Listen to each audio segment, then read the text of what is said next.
투자 뉴스입니다. 산업통상자원부는 윤석열 대통령이 에너지요금 인상폭과 속도를 조절하겠다라는 발언에도 불구하고 30조 원이 넘는 한국전력공사의 적자와 한국가스공사 미수금이 포화 상태여서 4월 일정 수준의 전기료와 가스요금 인상은 불가피하다고 밝혔습니다.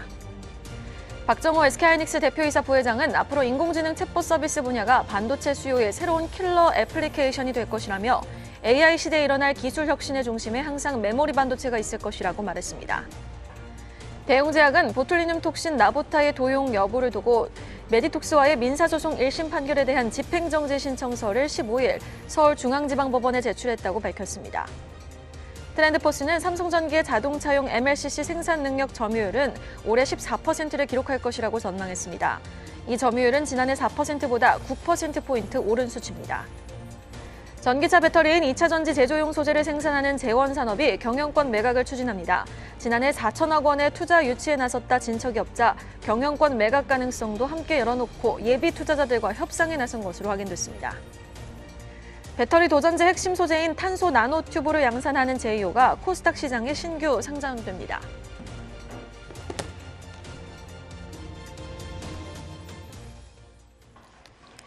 오늘 장 영향을 줄 수 있는 투자 뉴스 확인해 보겠습니다. 목요일 투자 뉴스엔 전략 세 분과 함께하죠. 야천투자연구소 남인호 소장, LNS홀딩스 김선용 대표, 유한타증권 장시영 차장과 함께하겠습니다. 어서 오세요.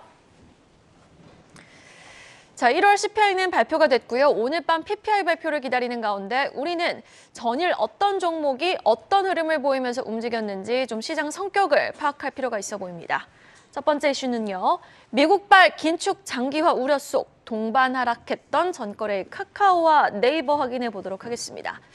사실 화요일 뉴욕 증시에서는 테슬라, 엔비디아 같은 성장주들의 투심이 전혀 훼손되지 않아서 어제 국내 증시 개장 전까지만 해도 우리도 좀 기대해봄직하네 싶었거든요. 그런데 국내 증시에선 이야기가 달랐습니다. 자, 그렇다면 국내 성장주들 당분간 조정을 염두에 둬야 되는 걸까요?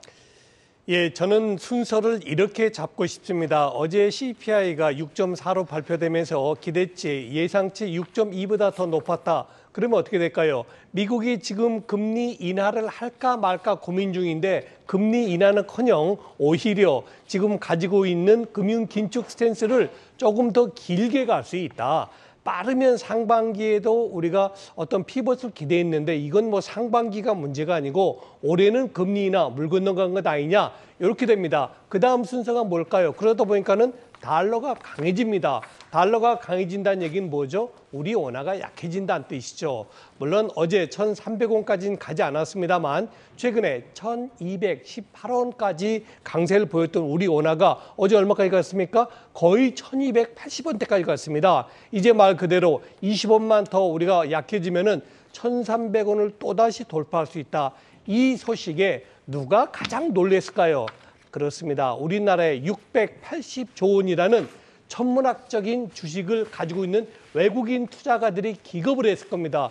야, 이거 내가 가만히 앉아가지고 손해볼 수 없지. 나는 이건 못 봐. 그리고 외국인 투자가들이 주식을 팔기 시작했는데요. 주로 어떤 주식 팔았습니까? 물론 가치주도 팔고 다 팔았지만 특히 경기 그리고 금리에 더 민감한 성장주 쪽을 조금 더 집중적으로 매도했다는 겁니다. 자료 나오고 있죠. 현물에서 2,680억, 선물에서는 5,830억. 저거 장중에는 1조가 넘었습니다, 여러분. 장중에 1조 넘다가 끝날 쯤 돼서 살짝 다시 대사한 거지. 결국 어제 외국인 투자가들은 1조 3천억에 달하는 매물 폭탄을 냈던 겁니다. 그 피해를 가치주도 봤지만 지금 소개해드리는 성장주, 즉 네이버라든가 카카오에 대한 집중적인 매도가 더 컸다. 그럼 우리가 과연 네이버 성장주 이제 포기해야 될까요? 그건 저는 아니라고 봅니다. 최근에 사실은 다른 가치주에 비해서 네이버라든가 카카오의 상승폭이 적지 않았거든요. 뭐 시가총액에서도 10위까지 밀렸던 네이버가 지금 7위까지 올라왔지 않습니까? 카카오도 마찬가지. 그래서 저는 이렇게 봅니다. 네이버, 카카오의 상승 트렌드, 상승 추세가 꺾였냐? 그건 아니다. 다만 지금 원달러 환율의 약세가 외국인들로 하여금 매물을 자극했고 그 매물의 집중도를 네이버, 카카오가 조금 더 많이 맞았다. 이렇게 결론 짓겠습니다. 추가 금리 인상을 하냐 안 하냐 대외적 불확실성이 상존하고 있는 가운데 자, 그럼 네이버와 카카오 투자 전략은 어떻게 가져가는 게 좋을까요? 일단 뭐 두 종목 모두를 추천한다기보다는 현재 상황만 좀 점검을 해보도록 하겠습니다. 그 실적에 대한 부분은 뭐 차치하고서라도 최근 동안에는 매크로 지표에 대한 어떤 완화된 스탠스, 그리고 국내를 포함해서 글로벌 경기 침체라든지 인플레이션, 이런 어떤 다양한 요소들이 기간이 우리가 생각했던 것보다 훨씬 짧아질 수도 있다. 라는 어떤 기대감이 굉장히 조금 살아났었던 것 같습니다. 그런 기대감들이 달러 약세와 그리고 신흥국 통화의 어떤 강세 기조 분위기를 만들었었고요. 이로 인해서 테크 주식이라든지 뭐 네이버, 카카오 같은 또 메타와 같은 플랫폼 주식들에 대한 주가 상승을 유리하게 만들었던 것으로 좀 보여지고 있습니다. 다만 이제 전일 전전일이죠. CPI 발표 전부터 국내 시장 분위기도 다시 한번 좀 냉랭하게 흘러가면서 네이버와 어떤 카카오 주식들의 동반 하락이 이어졌는데 결론을 좀 말씀드리겠습니다. 만약 시장 분위기가 다시 완화 그리고 회복의 어떤 기조를 이어간다면 네이버의 AI 그리고 클라우드 등 신규 사업을 창출하는 이 어떤 중장기 사업 가치가 주가에 투영될 가능성이 굉장히 높습니다. 그러면 이런 부분들이 네이버나 카카오의 멀티플 상승으로 이어질 수가 있는데, 반대의 경우라면 현재 주가 그리고 현재 어떤 밸류에이션 자체가 비싸다라는 어떤 그런 이 분위기들이 다시 한번 좀 발목을 잡을 수도 있다라는 좀 말씀을 드리고 싶고요. 따라서 현재 네이버 카카오의 어떤 주가는 개별 종목단, 그러니까 네이버 카카오 자체의 어떤 실적이라든지 어떤 개별 이슈라든지 이런 부분들을 보고 투자를 결정하시기보다는 매크로의 어떤 변화에 주목하면서 신중한 선택을 하셔야 될 것으로 좀 판단이 되고 있습니다. 그럼 일단 지금 당장 어떤 전략을 세우기보다는 계속해서 어떤 뉴스에 따라 움직일 수 있는지, 뭐 금리 영향이라든지 달러화 영향이라든지 전반적인 시장을 보고 판단하자, 이 말씀이시죠? 그렇죠. 네, 알겠습니다. 자, 이렇게 금리 인상 우려 속 타격을 받은 거는 전자닉스도 전날 마찬가지였습니다. 이어지는 기사는요, 반도체 관련주 점검해 볼 수 있는 소식 체크해 볼게요. 자, K칩스법도 국회 문턱을 넘지 못한 가운데 반도체 관련 긍정적인 뉴스는 뭐가 있겠습니까? 바로 AI용 지능형 반도체 수요 급증에 따른 국내 메모리 반도체 업계의 수혜가 예상된다라는 부분인데, 자, SK하이닉스의 부회장이 공식석상에서 이와 관련된 언급을 했네요. 네, 맞습니다. 최근에 우리도 사실 많이 좀 이용하고 있죠. 챗 GPT가 확실히 뭔가 좀 열풍을 가져온 것 같은데요. 박정호 SK 대표이사 같은 경우는, SK하이닉스 대표이사 같은 경우는 어제 이제 앞으로 AI 챗봇 서비스 분야가 반도체 수요의 새로운 킬러 애플리케이션이 될 것이다라고 이제 발표했습니다. AI 시대에 일단 일어날 수 있는 혁신 중심의 반도체가 있다라고 이제 얘기를 했는데요. 사실 이거는 저희도 많이 좀 다뤘었던 내용인데, 실제로 이렇게 그 반도체를 생산하는 업체 대표이사가 나와서 이렇게 얘기한다는 거는 정말 그 가능성이 좀 확실히 있구나, 이렇게 체크하시면 될 것 같습니다. 현재 SK하이닉스 같은 경우는 세계 최초로 HBM3를 양산해서 엔비디아에 납품을 하고 있는데요. HBM의 그 최신 세대입니다. HBM3 같은 경우는 초당 819GB의 데이터를 처리할 수 있습니다. 이거는 어떤 정도냐면 풀 HD 영화를 이제 163편 정도를 1초 만에 전송하는 용량입니다. 굉장히 큰 용량이고요. 현재 전 세계 서버용 디램이 보시면 DDR4에서 DDR5로 넘어가는 게 좀 굉장히 지연이 되고 있죠. 근데 이게 넘어가는 추세가 이제 본격화되고 있는데, 이렇게 되면은 2022년부터 2030년까지 누적으로 29.2TWh의 전력 감축이 가능하다라는 부분 좀 체크해 보시면 좋을 것 같습니다. 이거는 약 한 1,167만 톤의 온실가스를 감축하는 효과를 가져다 줄 것으로 판단되고 있고요. 이에 따라서 이제 새로운 이런 어떤 기술이 나오고, 그리고 새로운 어떤 그 챗 GPT가 같은 게 나오면서 반도체는 사실 우리가 일상생활에서 빠질 수 없는 그런 제품들인 것 같아요. 이에 따라서 지금 뭐 당장 반도체 관련주들이 뭐 강한 상승을 보여주지는 못하고 있다라고 하지만, 그렇다고 해도 이게 어차피 우리가 이제 발전하는 미래에서는 꼭 필요한 제품이니까 이 부분 참고하셔가지고 투자해 보시면 좋을 것 같습니다. 네, 자, 공격적인 AI용 반도체 수요 급증에 따라 우리 투자자분들이 그렇다면 국내 증시에서 주목해봐야 할 종목이 있을까요? 뭐 AI 제품이 늘어날수록 디램 수요가 폭증할 것이라는 예상은 과거부터 이미 있었던 사실입니다. AI 컴퓨터 자체에서 계산 결과를 빠르게 저장을 하려면 효율이 높은 디램이 필요하기 때문인데, AI 반도체를 병렬 처리 방식으로 많은 데이터를 한 번에 계산을 하는데, 이 AI 반도체 병렬 처리 장치가 GPU입니다. 뭐 이 GPU를 엔비디아가 만들고 AMD가 만들죠. SK하이닉스가 작년부터 앞서 이제 말씀하신 고대역폭 메모리, 그러니까 3세대 고대역폭 메모리인 HBM3를 엔비디아에 납품하기 시작을 했었고요. 삼성전자 같은 경우는 HBM의 지능형 메모리 PIM 반도체를 합친 HBM PIM 반도체를 AMD와 함께 만들고 있습니다. 뭐 사실 이제 이런 어떤 HBM 반도체 다음에는 3D DRAM 차례인데요. 뭐 삼성전자 역시도 이미 그쪽 관련된 개발이라든지 뭐 양산을 좀 서두르고 있는 것으로 좀 보여주고 있습니다. 그래서 앞서 말씀드린 대로 작년에 하이닉스가 이미 엔비디아의 HBM3 반도체를 납품하기 시작을 했고, 그리고 삼성전자 역시도 AMD와 함께 HBM PIM 반도체를 만들고 있습니다. 당시에도 하이닉스 같은 경우에 검사 장비 업체인 윈팩이 상승을 했었는데, 하이닉스의 어떤 검사를 담당하는 어떤 패키징 업체이죠. 윈팩은 반도체 패키징 테스트랑 그다음에 테스트 사업을 영위하는 업체인데, SK 하이닉스 D램 테스트 외주 비중을 업황에 따라 일정 부분 좀 나눠주는 것으로 알려져 있습니다. 근데 윈팩이 SK 하이닉스의 50% 정도 이상을 담당하는 것으로 알려져 있습니다. 그래서 최근에 미국 내 빅테크 주식들 중에 엔비디아만이 좀 나홀로 상승 중에 있습니다. 물론 뭐 테슬라라든지 다른 종목들도 애플이라든지 뭐 조금씩 올라가고 있기는 하지만, 사실 메타라든지 앞서 이제 네이버, 카카오 같은 플랫폼 관련 종목들은 조금 상승하지 못하고 있는 모습들 좀 보여지는데, 국내도 어제 그리고 그제 최근 들어서 파운드리 관련 디자인 하우스 업체라든지 HBM 반도체 관련주들이 좀 상승 중에 있는 것으로 좀 보여지고 있거든요. 그래서 당분간 AI 관련 이슈가 지속될 것으로 좀 보여지기 때문에 앞서 이제 언급드린 반도체 뭐 패키징 업체, 테스트 업체인 윈팩 같은 경우, 그리고 다른 어떤 디자인 하우스 관련된 종목들, AD 테크놀로지 같은 종목들도 최근에 좀 시세가 좋거든요. 그래서 이러한 종목들에 대한 관심이 여전히 필요한 시점인 것으로 좀 판단이 되고 있습니다. 네, 알겠습니다. SK 하이닉스 D램의 패키징 중 50%를 담당하고 있는 윈팩, 추가적인 상승 여력 예단해 주셨고요. 기간 조정을 받고 있는 전자닉스의 강한 반등도 다시 한번 기대해 보도록 하겠습니다.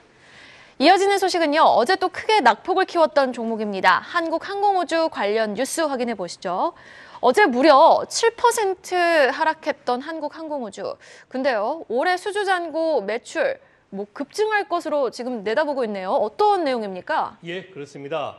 여러분, 어제 비록 주가는 크게 하락했지만 한국 항공우주에 대한 관심을 지속하셔야 됩니다. 그 이유 간단히 말씀드리겠습니다. 요즘 우크라이나와 러시아 전쟁 계속 이루어지고 있죠. 우크라이나의 대통령 젤렌스키 대통령이 외국 정상들 만나면 가장 먼저 하는 말이 뭔지 아십니까? 우리 무기 좀 지원해 주세요. 그리고 바로 나온 말이 뭐냐? 전투기 좀 지원해 주세요. 이 얘기입니다. 이게 무슨 소리냐면요. 기갑, 즉 탱크라든가 전차라든가 자주포 다 중요합니다. 중요하지만 정말 전쟁에서 이기기 위해서는 제공권, 즉 하늘을 장악해야 되는데 우크라이나의 전투기 그렇게 별로 많지 않은 걸로 알고 있습니다. 이 얘기는 무슨 뜻이냐? 앞으로도 공군, 즉 비행기에 대한, 특히 전투기에 대한 중요성은 계속 지속될 수밖에 없다고 봅니다. 이번에 한국항공우주가 매출을 금년에 3조 8천억 넘길 수 있다고 보는 이유는 폴란드죠. FA50, 파50을 48대를 공급하기로 했는데요. 그중에서 12대가 금년에 폴란드에 인도가 됩니다. 그 금액이 들어왔기 때문에 커지고요. 지금 한국항공우주의 수주 잔고가 얼마냐면요.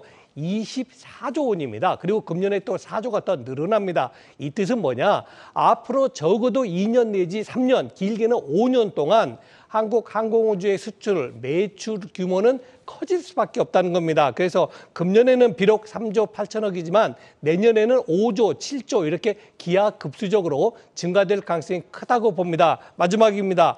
모든 수출을 떠나서라도 우리 대한민국의 지정학적 위치를 봐서는 전투기를 만드는 한국항공우주는 우리 여러분들의 포트폴리오에 반드시 들어가 있으셔야 된다라고 말씀드리겠습니다. 네, 어제 급락이 나왔던 한국항공우주, 남인호 소장님처럼 지금 장시영 차장님도 긍정적으로 바라보시는지 어제가 좀 매수의 기회였을까요? 일단은 그 가이던스로 제시한 4조 4천억 정도의 수주 가이던스가 평년으로 따지면은 한국항공우주가 한 3조 원 정도의 수주를 계속해서 기록을 합니다. 그럼 4.4조 원 정도 수준이면 뭐 긍정적인 어떤 가이던스라고 좀 예상을 하고 있고요. 작년 같은 경우는 폴란드에 완제기 수출을 했었고요. 그리고 TPNG라는 차세대 터보프롭, 그러니까 뭐 프로펠러라고 보시면 될 것 같은데 관련 사업들에 대한 대형 수주가 있었습니다. 그래서 올해 같은 경우는 그런 수주에 대한 부분들이 실적으로 바로 이어질 것으로 좀 보여지는데 3, 4분기에 폴란드양 FA50 이 12대가 납품이 될 것으로 좀 보여지고 있고요. 그리고 기체 부품들, 뭐 항공우주 같은 경우는 뭐 에어버스라든지 이 보잉이라든지 이런 업체들에 대해서 항공기에 대한 어떤 기체 부품도 좀 부품 사업도 하고 있는데 이러한 부분들이 생산, 그러니까 보잉이나 에어버스의 새로운 비행기들에 대한 어떤 생산이 정산화될 것으로 좀 보여지고 있습니다. 그래서 뭐 글로벌 여행객 수요라든지 또 항공 수요가 계속해서 앞으로도 코로나가 잠잠해짐에 따라 늘어날 것으로 좀 보여지기 때문에 기체 부품 사업 쪽에서 어떤 정상화, 뭐 2018년 대비해서 대략 한 전체적으로 한 83% 정도 수준을 기록할 것으로 좀 보여지고 있고요. 내년이 되게 되면 전체 생산량 기준 96% 그리고 25년에서 26년이 되면 120%를 넘어서는 굉장한 어떤 뭐 호실적을 좀 기록할 수 있는 여건이 마련이 될 것이다라고 좀 보고 있기 때문에 올해 같은 경우는 1, 2분기 정도 실적은 그렇게 썩 좋지 않을 수가 있습니다만 앞서 말씀드린 폴란드 FA50이 납품이 되는 3, 4분기부터 본격적으로 그리고 4월을 지나 6월, 7월로 갈수록 항공기에 대한 어떤 뭐 여행객 수라든지 이런 부분들이 늘어나면서 추가적인 어떤 생산이 전방 산업에서 좀 늘어난다고 한다면 그쪽 관련된 어떤 실적도 지속적으로 좀 늘어날 가능성이 있기 때문에 하반기 들어서면서부터 항공우주의 어떤 실적이 좀 좋아질 수 있다라는 생각을 해보면 지금 주가가 쌀 때 충분히 접근할 가능성이 접근이 가능해 보인다 이렇게 좀 말씀을 드릴 수가 있겠습니다. 네, 하반기 좀 긍정적인 수주 소식이 많이 예상되고 있는 만큼 지금 좀 저점에 있을 때 매수 시점을 잘 한번 노려보자 한국항공우주에 대한 전략 들어봤습니다. 다음 소식 보겠습니다. 전기 가스요금 인상의 폭과 속도를 조절한 윤석열 대통령 확인해 볼게요. 저는 사실 사우나를 자주 가는 편입니다. 그래서 그 사우나 사장님하고도 좀 친한데 어제 또 사우나를 갔다 왔어요. 그런데 이제 계산을 하면서 요즘 가스비 때문에 많이 힘드시죠? 라고 물어보니까 죽겠다고 하시더라고요. 월 1,000만 원 나오던 가스비가 1,500만 원이 나왔대요, 이번에. 그래서 이게 진짜 보통 일은 아니구나 싶은데 산업부는 4월 중에 또 인상이 불가피하다는 입장을 전했어요. 내용 좀 전해주시죠. 네, 앵커님 말씀하신 대로 일단 산업통상자원부가 어제 윤석열 대통령이 난방비 이제 렌트를 한 것과 관련해서 서민 부담이 최소화되도록 에너지 요금 인상폭과 속도를 조절하겠다라는 발언, 이것과 이제 어떤 얘기가 있었냐면은 서민 부담을 최소화하는 차원에서 전기요금과 가스비 인상에 대해서 고민하고 있다라고 얘기하면서 3월 중순부터 인상폭과 그 시기, 그 방법에 대한 이행 방안을 검토할 예정이다라고 밝혔습니다. 다만 산업부 같은 경우는 에너지 공급의 지속성을 높이기 위해서 현재 포화 수준인 가스공사 미수금 등 일정 부분 해소해야 되는 측면이 있다라고 좀 추가적인 설명을 했는데요. 잘 아시는 대로 사실 이게 시작된 건 지난 2월 달에 작년 2월이죠. 작년 2월 달 러시아 우크라이나 전쟁 여파로 국제 천연가스 가격이 폭등을 했습니다. 이러면서 이제 도시가스의 요금에 연동되는 LNG 수입 가격이 좀 올라가면서 가스나 뭐 원유나 뭐 석탄 등 3대 에너지 수입원이 1,908억 달러로 역대 최대치를 기록을 했는데요. 이것 때문에 사실 작년에 4월, 5월, 7월, 10월 달에 거쳐서 도시요금과 연료금이 각각 38.4%, 37.8% 인상됐습니다. 일단 산업부 관계자가 다음 정권으로 넘어가기 전에 이제 2026년까지 한전과 가스공사 적자를 모두 해소한다라는 그런 일정과 목표를 가지고 있다. 거기에는 변함이 없다라고 얘기했는데요. 초기에 적정 수준으로 올려야 이자 부담이 줄어들어 더 좋긴 한데 사실 이렇게 되면은 서민 부담이 굉장히 커질 수밖에 없습니다. 이에 따라서 이제 이걸 감안해서 결정하겠다고 밝혔는데 앞으로 이거를 어떻게 할지 잘 모르겠습니다. 이게 올리면은 사실 서민한테 직접적인 문제가 되는 것이고 올리지 않게 되면 이게 또 나중으로 넘어가는 거기 때문에 사실 이런 문제 좀 앞으로 좀 잘 지켜봐야 될 것 같고요. 이에 따라서 뭐 잘 아시겠지만 관련주들 많습니다. 뭐 원전 관련주 뭐 몇 년 동안 안 하다가 이제 다시 재기를 하면서 원전 관련주들도 좀 관심을 가져봐야 될 것 같고요. 뭐 전력 관련주나 뭐 가스 관련주 이런 부분 체크하셔가지고 투자해 보시면 좋을 것 같다라는 의견 드리겠습니다. 네, 취약계층 지원과는 별개로 또 자영업자분들에 대한 전기값, 가스비 세부 대책이 하루빨리 좀 구체화되어야 되겠다라는 생각이 드는데 이와 별도로 국내 증시에서도 영향을 줄 수 있는 삼천이라든지 뭐 서울가스, 뭐 그런 대성홀딩스 같은 종목들은 변동성을 어느 정도 염두에 두시면서 팔로우해 보셔야겠습니다. 자, 다음 소식 보겠습니다. 삼성전기 소식인데요. 삼성전기가 MLCC 시장에서 점유율을 확대하면서 선두 업체 추격에 아주 박차를 가하고 있는 모습입니다. 네, 맞습니다. 삼성전기의 전장용 MLCC 점유율이 두 자리로 꽁충 뛰었다는 소식인데, 뭐 그렇다고 해서 뭐 이게 10%에서 뭐 20%대 뛴 건 아니고요. 일단 대만의 한 시장 조사업체가 올해 삼성전기의 MLCC 점유율이 14%를 기록할 것이라고 예측을 했습니다. 이 점유율 같은 경우는 사실 작년 같은 경우는 4%였어요. 근데 이제 9%까지 최근에 올라가면서 이 분야에서 글로벌 상위 5개사로 이제 성장했다라는 부분 체크해 보시면 좋을 것 같습니다. 근데 여기 문제가 뭐냐면 좋은 점이 뭐냐면 기존의 다른 시장 강자들의 생산 능력 점유율이 전년 대비해서 3에서 한 5% 떨어지는 추세거든요. 근데 이렇게 떨어진 추세 가운데 삼성전기가 올랐다라는 부분은 그래도 그나마 조금 이제 의미가 있다고 보고 있는데 물론 아직 따라가야 될 길은 굉장히 많긴 합니다. 하지만 이렇게 스텝 바이 스텝이 중요하니까 이 부분 보시면 될 것 같고요. 이 MLCC 같은 경우는 이제 전자제품 내에서 전류의 이렇게 흐름을 제어하는 보통 댐 역할을 한다라고 이제 판단을 많이 하면서 이제 중요한 파트다라고 좀 체크해 보시면 좋을 것 같습니다. 올해 세계 자동차용 MLCC 시장 규모가 대략 한 229억 달러 정도, 죄송합니다. 29억 달러 수준에서 2026년에는 40억 달러 수준으로 좀 높아질 것이다 이렇게 예상을 하고 있는 상황인데요. 일단은 뭐 아직까지 전 세계에서 뭐 랭킹 5위 정도밖에 되진 않지만 그래도 열심히 따라가고 있다는 부분 체크해 보시면 좋을 것 같고 앞으로 이제 전장용 MLCC는 어떤 쪽이든지 좀 우리가 관심을 좀 가져야 되는 그런 업종인 것 같습니다. 이에 따라서 관련 체크해 보시고 투자해 보시면 좋을 것 같습니다. 네, 일단 일본 업체들을 바짝 추격해 나가고 있는 삼성전기. 앞으로의 주가 흐름은 좀 어떻게 보고 계세요, 장시영 차장님? 일단 뭐 MLCC에 대한 어떤 수요적인 측면에서는 중국 리오프닝에 따라서 우호적인 어떤 영업 환경이 조만간 좀 조성이 될 것으로 좀 보여지고 있고요. 뭐 중국의 어떤 정부의 가장 큰 방향성 자체가 이제 경기 부양입니다. 뭐 소비를 진작시켜서 경기를 좀 부양시켰다, 내수 경기를 좀 부양시키겠다라는 얘기인데 상반기에는 뭐 유통이라든지 여행, 화장품 이런 관련된 산업들이 개선될 가능성이 좀 높아 보이고요. 하반기에는 IT 관련 수요, 뭐 신학기라든지 다른 어떤 중국 내의 어떤 핸드폰 세트사들, 이런 세트사들의 어떤 신제품 출시가 좀 이어질 것으로 보여져서 그쯤이 되면 좀 반등할 가능성, 수요가 좀 본격적으로 들어올 가능성이 좀 높아질 것으로 좀 보여지고 있고, 공급적인 측면에서는 여전히 좀 재고 조정 속도가 좀 늦어지고 있습니다. 다만 이제 삼성전기라든지 다른 뭐 일본의 무라타라든지 기존의 어떤 동종업체, MLCC 업체들이 생산량 자체가 그러니까 유의미하게 조금 줄어들고 있는 추세이기 때문에 뭐 삼성전기도 마찬가지고 다른 일본의 업체들도 마찬가지고 가동률이 좀 조정이 되게 되면